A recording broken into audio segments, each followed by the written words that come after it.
What's up guys, it's Darius, and today I'm bringing you guys another Final Fantasy 15 video. Now this time we're actually going to be going over the time quest number 2 for Final Fantasy 15. The previous quest was a bunch of cactuars. I think you had to defeat 100 of them. It wasn't in any time limit, and the reward was pretty good. You got 333 AP, a good amount of gil, and a good amount of XP. But this time, it's a much harder quest. This time we're actually going to be going against a behemoth, a dread behemoth, and this thing is absolutely huge. And right off the bat, the most important thing you need to know about is that this thing is level 140. So as you may or may not have known, the highest level boss in the game was the Naglfar, and that was a level 120 boss. But of course the game got an update and now we're actually able to go up to a level 120, so it's not as hard anymore. But this thing is 20 levels above what we're able to get right now, so it's really hard. The other thing about this gameplay before I even get on is that I'm level 99 in this, so if you see me getting my ass handed to me, that's basically why. It's because I'm only level 99. I do plan on leveling up so I can get the proper level of 120 so things won't be as hard in the future. But as of right now, when I tried to do this, it was very hard, but it actually made the quest even better for me and more enjoyable. But anyways, I wanted to go over some things to help you guys out.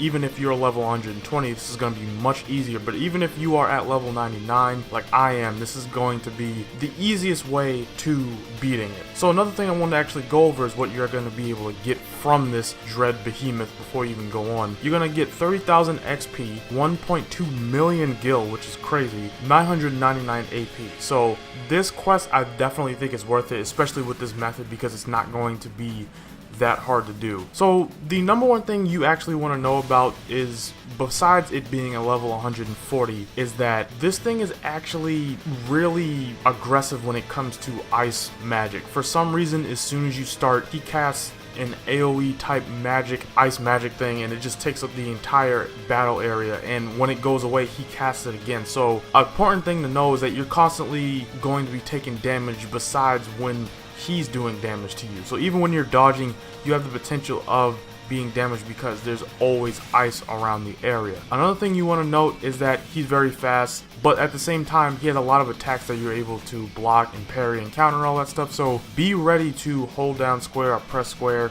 and then follow up with the circle button if you're on PlayStation. But the number one thing I wanted to go over, it's not really that hard to get prepared for this fight, even if you're level 99. Like I said, I'm level 99, but I was able to get this done in maybe 5-10 minutes.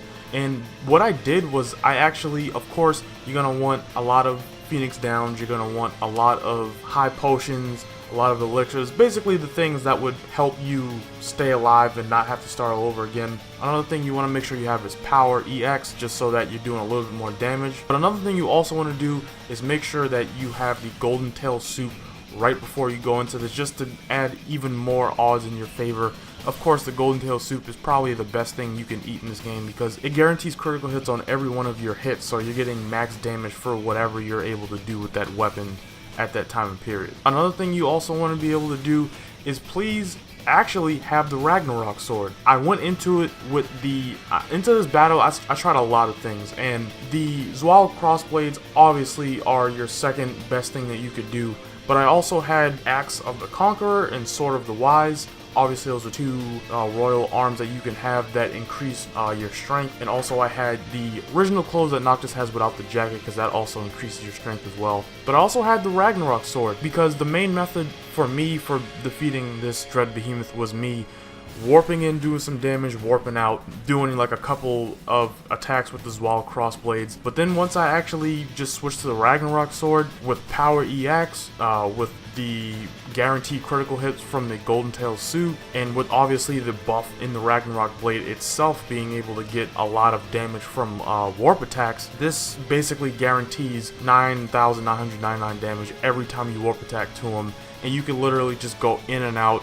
If you have your skill tree leveled up to a certain extent in the area where you're gonna have your stamina isn't really going to be a problem, you're going to be able to do this the whole time. Now, even though you're doing this, he's still probably going to be able to get some hits on you, so please, like I said, do have a lot of potions and stuff like that just to make sure that you're up. Another thing, and probably the last thing you really need to have, is just have the ring that turns off your tech bar but increases the rate at which you get Armiger. I forgot the exact name of it, but it was part of the first DLC pack that we got for the game.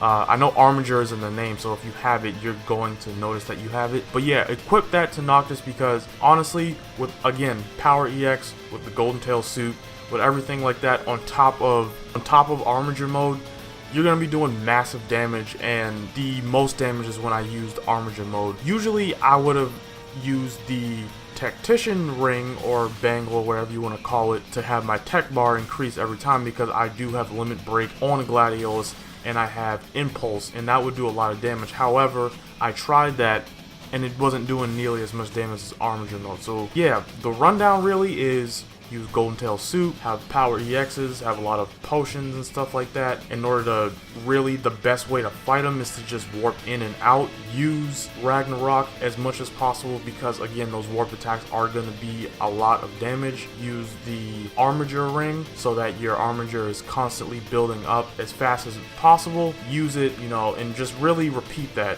Just go in and out with warp attacks with Ragnarok Sword. As you see in this gameplay, I'm getting 9,999 almost every single hit, because I'm hitting from certain distances. Once I get Armiger, I activate it, run away. It's really that simple. You really don't have to worry about reviving the other guys, unless you kind of just want some supplementary damage. And honestly, throughout this whole time, it really wasn't that hard. The only weird thing is that I didn't get a summon, even though the battle lasts a certain amount of time. So I'm pretty sure we're not able to use summons in this or something. Well, maybe you are, and I just didn't get it, but let me know down in the comment section. But really, that's about it for this, I guess, guide on how to beat the Dread Behemoth. Let me know what you guys think of all of this down below. Did you like the event? Is the event too hard? You know, did you have a certain different method that you use? Let me know all that down in the comment section. I'm very curious as to how you guys took down this beast. And honestly, I think I'm going to make this a series. Every time a new event comes out, I'm going to probably make a guide on how to beat it once I've beaten it myself. As of this video, there will be another event supposedly coming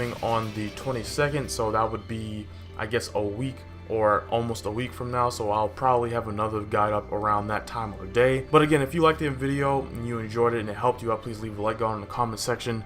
Share this with other people who might need help on this timed event, and subscribe for more Final Fantasy 15 videos coming in the future. And I'll see you guys next time. Thanks for watching.